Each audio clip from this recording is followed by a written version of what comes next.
Edward, Great to be here. Thank you. it's great to have you with us. I'll call you Ed, or I'll call you Abu Atlas.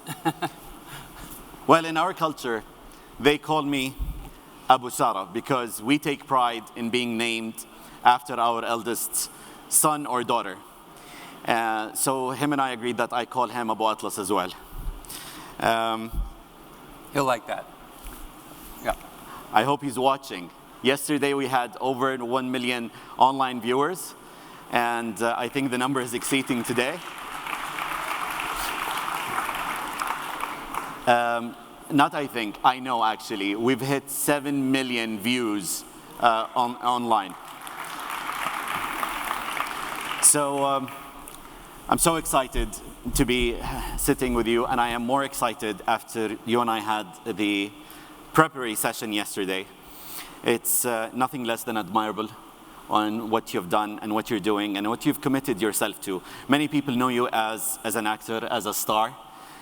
Maybe not what you've done in the acting is definitely making you a star, but probably using the hospitality language, I would say 5 stars for what you're doing on sustainability. With that, I would like to maybe ask you what got you interested in sustainability and what got you interested in the tourism space of what you've done in Kenya. Thank you. I mean, first off, let me say I really appreciate the opportunity to talk to the travel and tourism industry. I do actually think in some ways travel and film are close cousins, in the sense that I think people in their fantasy lives, they're looking for expansion of their mental landscapes, expansion of their sense of the world. And I think we go to films in part because it offers us this portal into a wider world, you know, of the actual world, but also of the emotional world. And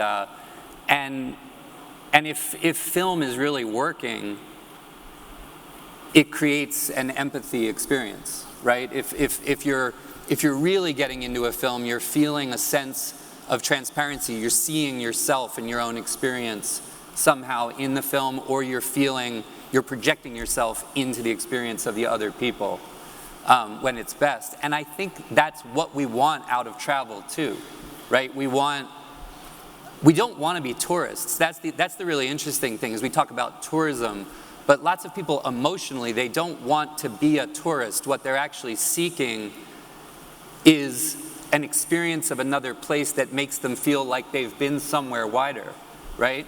And in that sense, films, as a filmmaker and as let's say a host within the tourism industry, you're trying to do the same thing, which is give someone the experience of having had an authentic emotional experience almost, right? And so in both tourism and film, there's a little bit of illusion, a little bit of magic, right? But we are trying to create empathy. And the best value of film and the best value of tourism are not passive experiences. They're actually, the ones we remember are the ones where we have an active experience. And I think I've always felt that travel, for me, travel has been one of the experiences of my life that's widened my sense of empathy, my sense of connection to other people, because it's just a very, very different experience to encounter people one-on-one and see them within their lives, see the textures of other places. It opens you up. And I think, so I think we're actually all talking the same language. I really do. I don't think it's that much of a stretch for people in film and people in travel to talk to each other. I come to an engagement with travel and tourism and sustainability mostly through my family. My family's, my father's a career environmental advocate and organization builder. I've been lucky. I have family in Kenya. I have family in a lot of places, and I've always been engaged in environmental conservation, biodiversity work, because it was almost the family business, honestly. But I came over time, over 20 years of working on community-based conservation in Kenya, in which one of the opportunities, you know, we've learned in the 21st century, we've learned that conservation can't just be about walling off certain areas. The needs of 8 billion people are going to supersede our ability to protect nature from people. So if there's something we've learned that's a new modality of the 21st century, it's that we have to make our economies and our industries have to be sustainable. We can't protect nature from them, right? They have to be integrated with ecological sustainability. And we've seen that the best thing to get frontline communities and critical ecosystems engaged in protecting them in good stewardship is to create a preferential economic outcome from protecting an ecosystem, right? And tourism can be one of those we can't write donation checks ad infinitum. We can't just fund conservation through philanthropy, even though that's important now. We need actual natural resource-based industries to deliver the incentive for stewardship, right?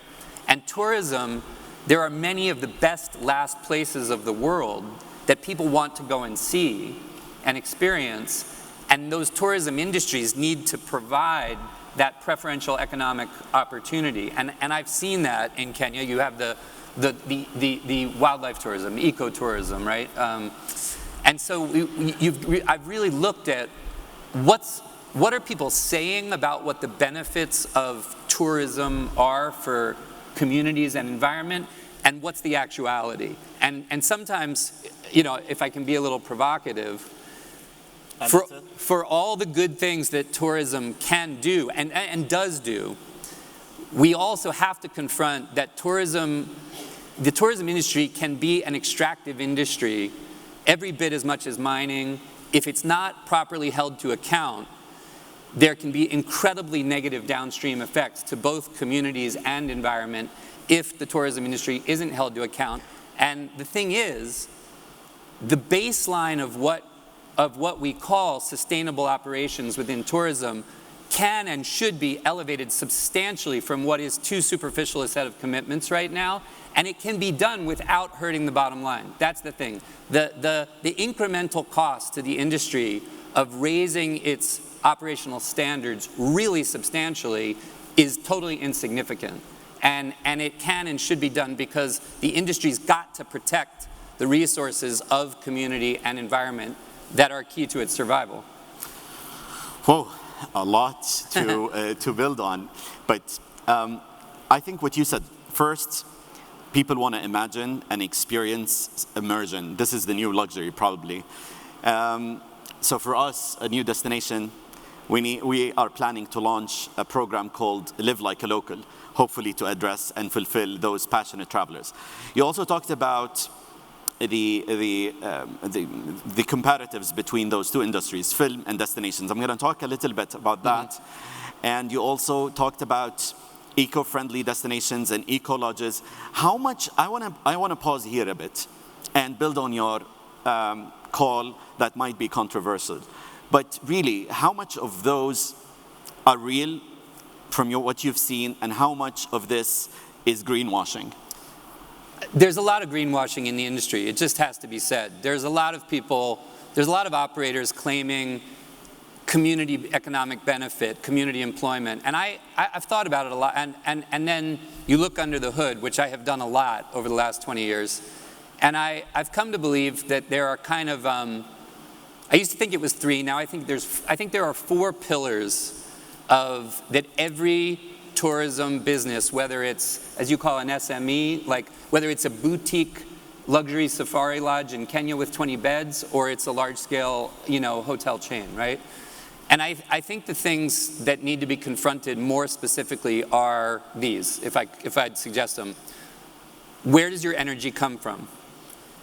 The industry could source its energy renewably, and in remote locations, the industry is not confronting the technical challenge of solar storage, photovoltaic, battery storage, EV operations, induction kitchens. There is much too much use of diesel, petrol, generators, etc., especially in the remote location industry.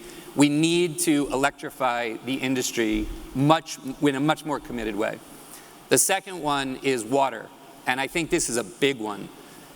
We are in a world in which wars are going to get fought over water. This is one of the most critical national security constrained resources in the world, and it's only going to get more intense. We cannot have tourism industries that are not addressing how they source their water and making more proactive moves to do innovative things like rainwater catchment and storage. There is much too much using of pipelines and pumps to community water sources.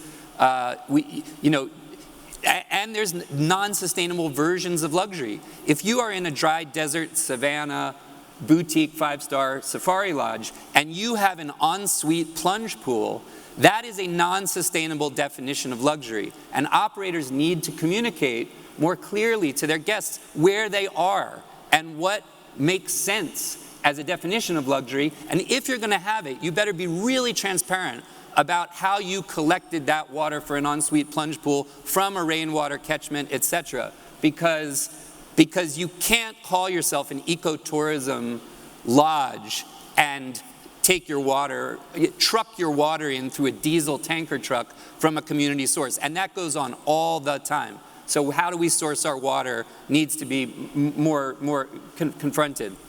I think local employment is another one that people make lots of claims about, but the truth is real local training and capacity building is a terrible shortfall in most of the places I've been. They put local people on the front of house kind of stuff and don't really train people up. And I think deeper commitment to local training, local capacity building so that local employment, real local employment represents a much higher percentage of total employment is another one. I think the final one is really carbon offset. We need to work toward net zero. The travel industry flies a lot of people around. But it is really easy now. If you look at software platforms like Watershed and others, it is really easy to do full scope analysis on the carbon footprint from travel of guests coming in and to buy offsets to neutralize that from high quality forest carbon projects or other forms of carbon offset. The incremental cost of that, number one, you could pass it on to the guests themselves. It's so small, it could easily be a pass-through.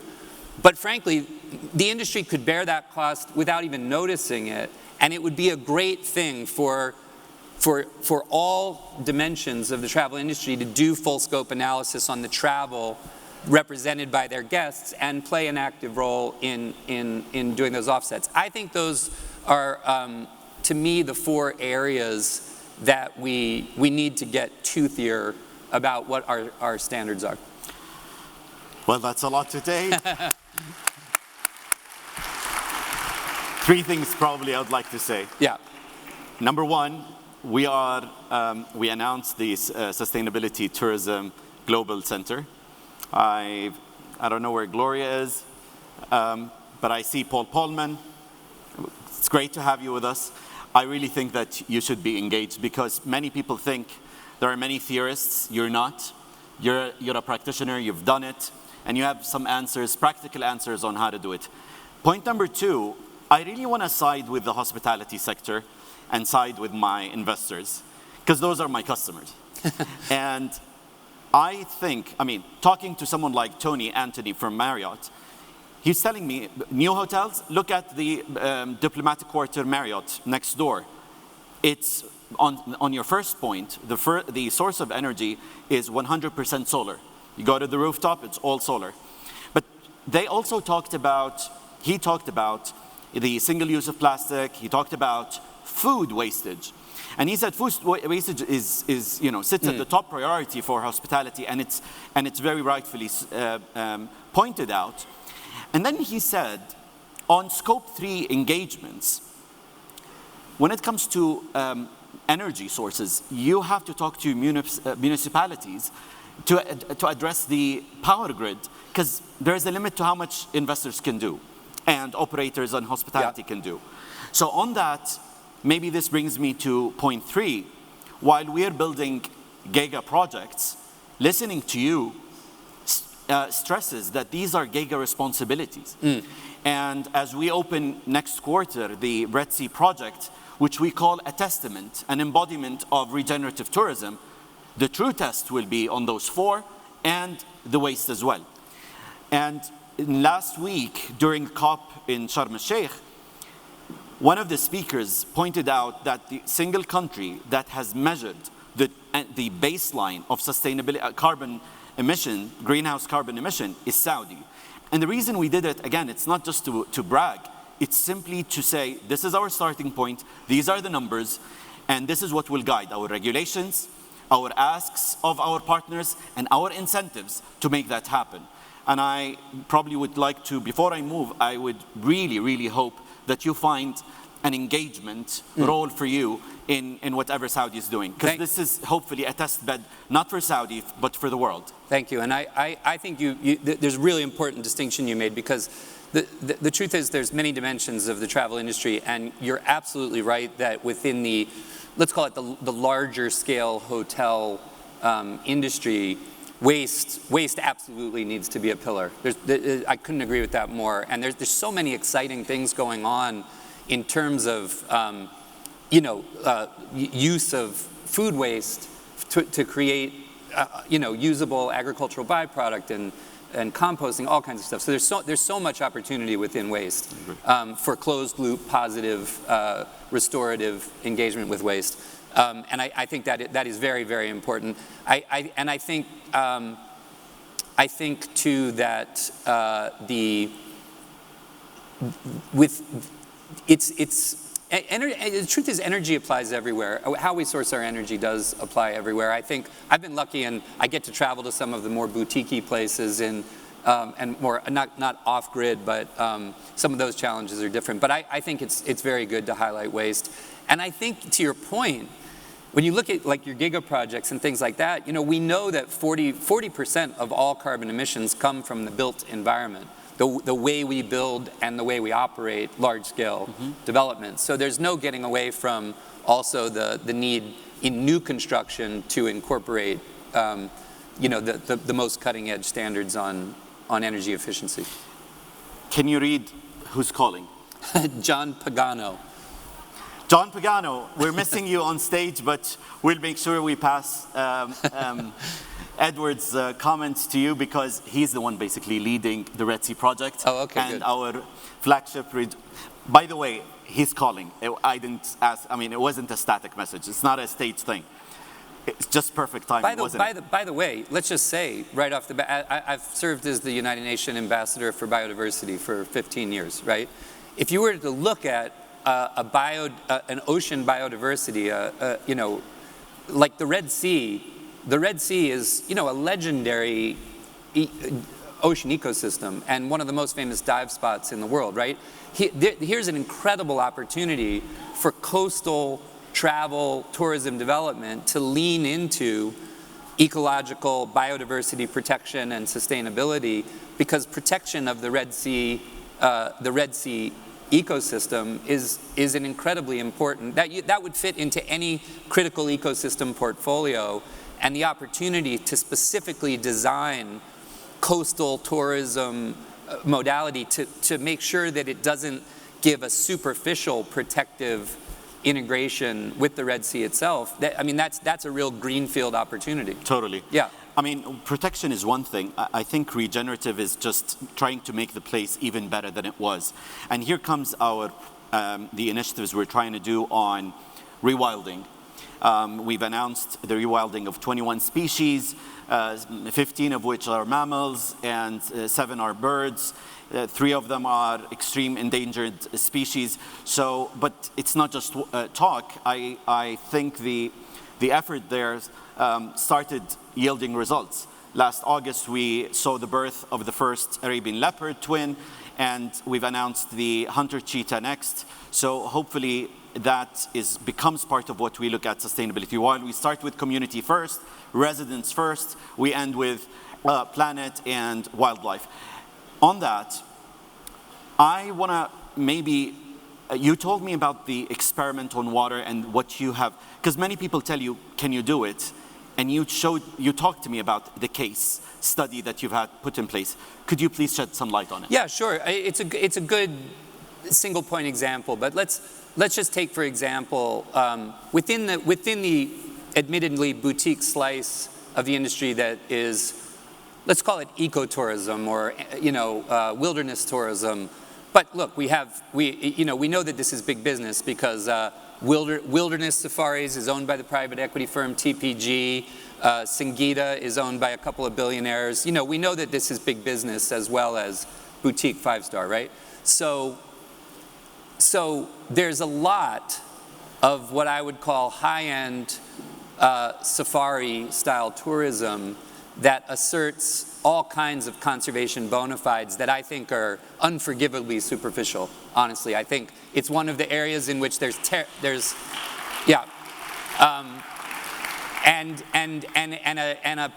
some say you're tough, you call them out. Apparently there are many tough people. Yeah, but a place that I think there's a serious demerit on the boutique remote travel industry is water sourcing. I mean, I won't name. One time I went to a very high-end, very famous brand resort. It was in dry, rocky environment in the rangelands, amazing site. And I looked around and I said, where is the water coming from for this? They had ensuite plunge pools in a truly dry desert environment. And it turned out they had gotten a USAID grant to build a 70-kilometer pipeline from a very strained community water source. And I sat there thinking, I will never come here again. And if anyone asks me about it, I'll tell them, no way. This is a totally unacceptable definition of luxury. If a USAID grant has been built to build a pipeline from a community's water source, not acceptable, right? By contrast, I know an operator I've been involved with in Kenya's Chulu Hills at a camp called Camp Yakanzi. They built a rainwater catchment, and when I say rainwater catchment, most people think of PVC drums and roof collection and stuff like that. They built on a slope hidden behind the camp a gravity rainwater catchment that flows into these really innovative above-ground flexible bladders. And you say to yourself, well, how can that be? In the rainy seasons, they collect and hold 6 million liters of water in these bladders and operate their camp completely water sustainably through the dry season, recycling their gray water into reed ponds where wildlife can get it. It's one of the most impressive things I've ever seen, and you wouldn't believe how cheap it was. It's incredibly cheap because it doesn't involve concrete or engineering or anything. It's gravity fed and this special kind of Italian-made bladder. And so I have said to everyone I've met in the kind of safari industry, there's nowhere that you couldn't be implementing this rainwater catchment and operating without touching a community water source. So when there are examples of it, and when you talk about the center, I said to Gloria, I really think it's important that apart from ex-ministers of tourism and people at the high policy level, you need operators. You need to involve people. You need to find the people who have pushed the envelope and demonstrated what can be done with full electrification, what can be done with water, bring them in and share those best practices out so that those become the things. And let me just say one other thing about that. One thing we're not talking about is the way the industry works involves travel press and travel agents also, right? Travel press and travel agents have to go deeper. You can't just accept what a brand puts out about itself as the narrative you feed to the clients. That's why we need centers like yours to develop almost the equivalent of the LEED standards for building green in the United States have become very important. We need a travel industry standard that defines these pillars of energy, water, community employment, carbon offset, etc. And to get the stamp, a brand has to demonstrate that they meet these things so that writers and travel agents can actually look and not just regurgitate the greenwash marketing that someone's a conservation implementer. Just, the fact that someone comes to look at wildlife at your camp does not make you an ecotourism operator. You need to actually operate. And I think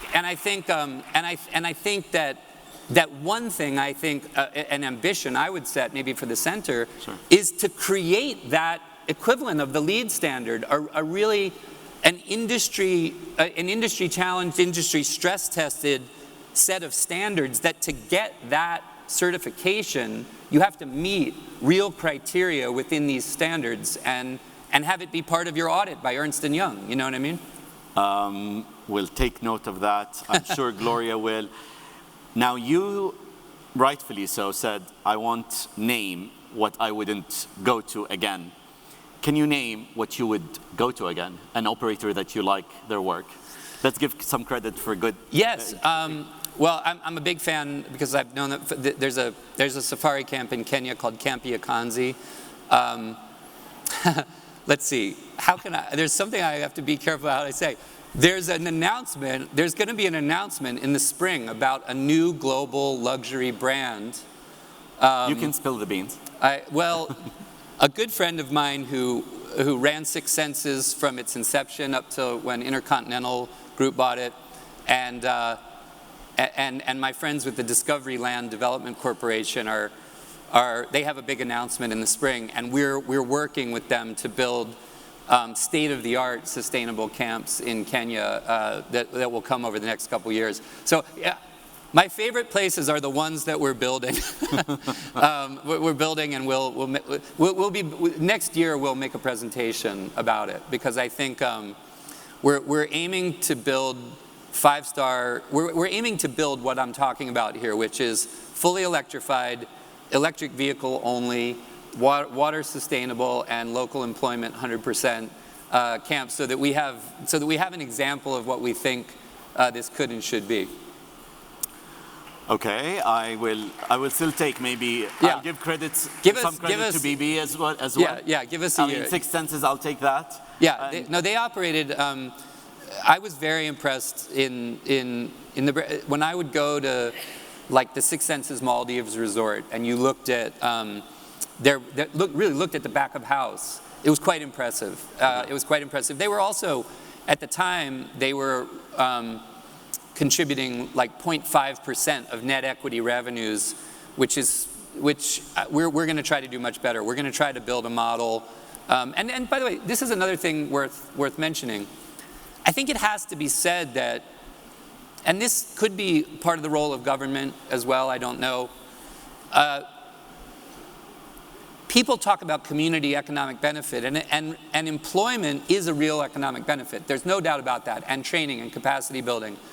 But the real truth is, and we all know it, that the private equity returns from travel all go not only out of community, but usually out of country. And I think we ought to be looking at how some of the actual equity stays within the communities. The communities. And that's a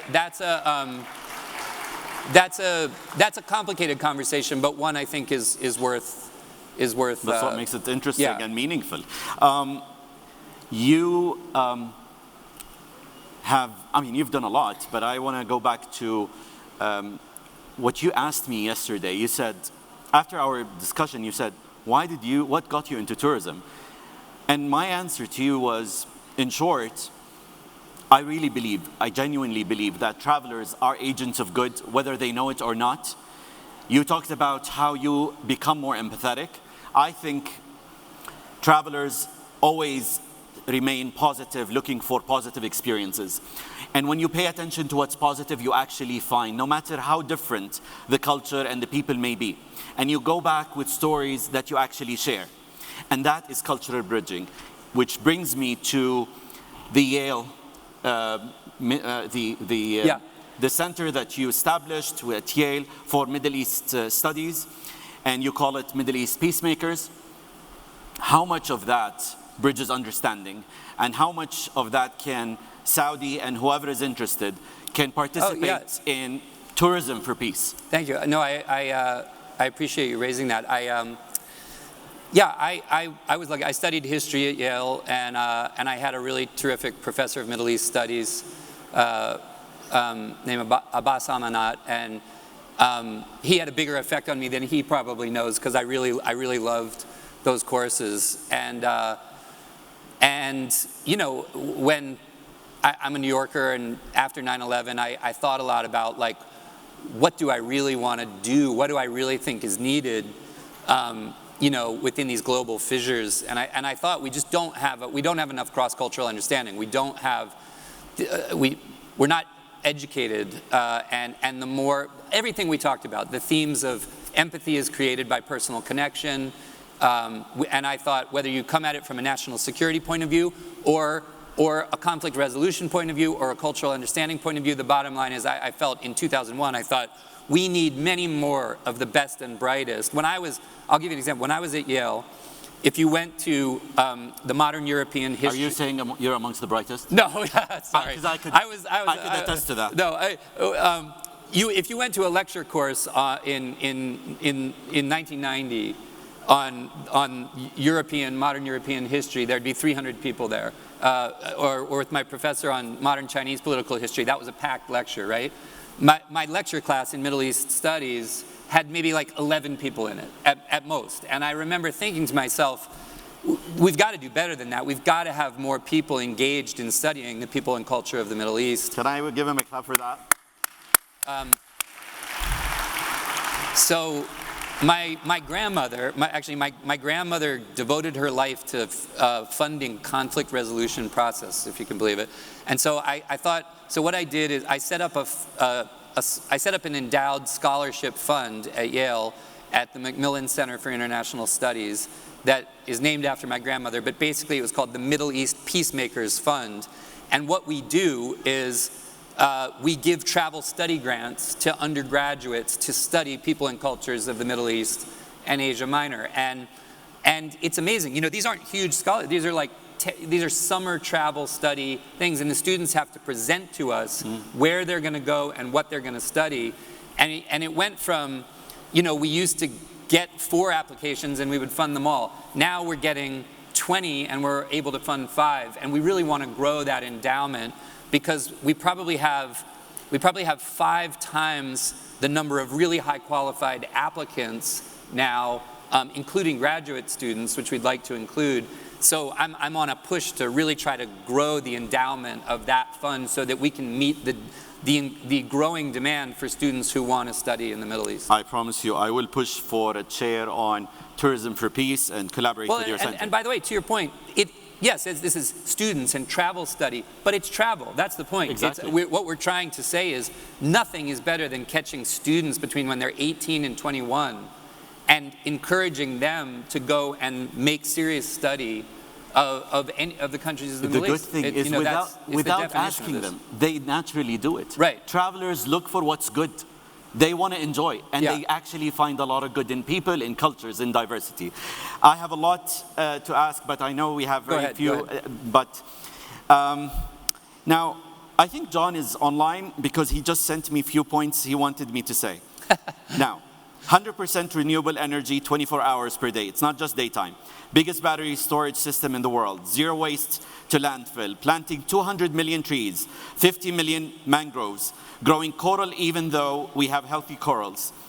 And so many more. I won't read it all, but it is definitely something that we'll be more excited to see in real as they open Q1. A destination like Saudi is building storytelling capability, and film is probably one of the best storytelling content creation. What's your advice for a destination that is building film industry? That's really interesting. Everybody's aware, I think, of the incredible proliferation of content through, streaming services. There's, sometimes people say to people like me who have been in theatrical films all our career, oh, are you worried about all this? I say, this is a golden age for creators, for storytellers. If you look at what Netflix and streaming has done, there is more global content. There is more storytelling coming from all over the planet now, of Korea, Israel, the Middle East, India. That content now feeds through these platforms. There's never been a greater moment for diverse voices to get their stories told, never. One of the things that has grown out of that is that global production demand has increased tenfold, right? So I'm in one of the biggest films of the year on Netflix. It's called The Glass Onion. It's the Knives Out 2, right? It's, we couldn't get stages in England to make that. We made the film in Greece and in Belgrade, right? And the thing is, you can't find stages. So I say to anybody, if the Red Sea coast, if Jeddah, if places like this that have atmospheric locations that can double for many other parts of the world where more and more stories are getting told about, that's great. But if you don't have production facilities, you make a production come there and then leave to go elsewhere. And production facilities are in really short supply. The other thing that I know you're very focused on is employment and capacity building, right? Correct. And in Saudi especially, this is a real focus. You have a young population, you were saying, Absolutely. and a lot of unemployment, right? Absolutely. So the thing about production facilities is that becomes the intake funnel for training and capacity building. And you can basically say, listen, contingent on the use of our stages, maybe there's incentives, production rebate incentives if the production companies come in and train up people, right? Right. I gave you the example of Atlanta, Georgia. When I was starting out in films, nobody made film. Maybe you made a little independent film in Atlanta. Now Atlanta, Georgia is a huge center of the biggest movies in the world, Marvel movies, all that kind of stuff, because they invested in production facilities and in training up crews. Now you can't book stages. Now it's packed. It's one of the production hubs in all of the US because of their investment that they made in incentives and rebates and production facilities. The crews got trained. Some of the best crews in America, the best Hollywood crews in America, are in Atlanta, Georgia now, right? So I think that's a perfect example of what you can do. Actually, I see His Excellency sitting with us. One of the things I was asked last night, you seem to be doing something right. What is it that you're doing different? And my answer is, in short, I can say we treat this sector not as a spillover top-bottom pyramid, but rather a bottom-up pyramid. So we work with all government entities, business partners, incentivizing them behind one vision, one plan. And I think what you said, incentivize those that will invest in human capital first, I would say definitely that's part of our DNA. And I heard Her Highness the Princess say this earlier today, the investors are our partners and customers. So what they need is convenient, clarity, partnership, and understanding the challenges and prioritizing those as we go throughout the journey together. So, Abu Atlas, we have less than a minute to close. I'm sure you've had your expectations about Saudi before you came. If I ask you, what is the one thing that was above your expectation and one that is probably below, or something that you missed, what would you say? Well, I didn't have enough time. So, I'm a hiker and a diver, and I like to get out and see wild places, and that's the travel I pursue. So, basically, you owe me a trip to the Red Sea, to the Central Desert. I like birds, so I need to see raptors. I want to see your leopards. I want to see the coastal thing. Basically, I didn't get to see enough of the physical country. On the positive side, it's what we started on. I really think the best thing about going anywhere new, and this is my first time here, is meeting people face to face. Like I think when you meet people face to face, when you shake hands, there's nothing that Zoom or Microsoft Teams. It's fantastic what the wired world is allowing us to do in a productive sense. But I really think meeting people face to face, meeting you, talking to you, finding points of commonality, looking for common agenda, common goals, and finding ways to work together, you cannot do that. You can't do that by remote. And I've literally only gotten to be in this 1 square mile of Riyadh. So my number one best thing has been meeting you, meeting people. It's meeting people, and I think that's always actually the greatest thing about travel. For me, the part I want a little more of is seeing the physical country. Julia is with us, and the Arnold and the members from the WTTC from all around the world. What's your message to them as a final note? I think it's fantastic that within this convening, you include the idea of provocation, of challenge. I think it can't be argued, it just can't be argued that the challenge of our era is bringing our business practices and our economies into ecological sustainability. All of our geopolitical conversations, all of our geopolitical conflicts all of it. This is like idle conversation in a house that's burning. If the house is burning around us, our political squabbles don't matter. We have to solve the problem of climate shift and ecological degradation, because all of us, in any political framework, in any cultural framework, we have to have a planet that can sustain our way of life. And so within the framing, that is the challenge of our time. That's what future generations are going to assess us on. And if this industry doesn't play its role, given the number of people who get on planes to fly around the world and travel, given the way that our businesses operate, the built environment, all of it, then it's not going to happen. It has to be a defining challenge for the WTTC to say to the industry, we've got to push these standards higher. And I think it's if that becomes a bigger and bigger part of the WTTC program, I think that will be a real legacy. I will say we all have to, and you have to, join our journey and make sure that you influence and be part of the Saudi Sustainable Tourism Global Center. We definitely need your voice, and I will do my part in trying to bring you more here and more other people that carry a purpose and a cause and would be willing to put the effort behind it. Thank you. Yeah. Mr. Norton, Edward, Abu, Atlas, thank you so much for joining us Thanks today. to all of you. Yeah.